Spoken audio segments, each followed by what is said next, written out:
Ilunsad ng Department of Education ang Kariton Classroom para sa mga kabataang walang pagkakataong makapag-aral sa formal na paaralan. Nagpapatrol, Abner Mercado. Sa Doña Rosario Elementary School sa Novaliches, Quezon City, 35 mga bata ang nasa ilalim ng Kariton Classroom. Mga batang lansangan ang iba sa kanila at ang iba'y mga batang hindi mapag-aral ng kanilang mga magulang. Mga volunteer teacher ang nagtuturo sa mga kabataan. Sa Hunyo, papasok na sa regular na paaralan ang mga bata.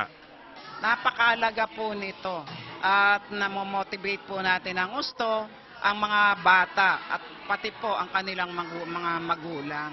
Ang Kariton Classroom ay hinango ng Department of Education sa sinimulang proyekto ni 2009 CNN Hero of the Year awardee Efren Peña Florida.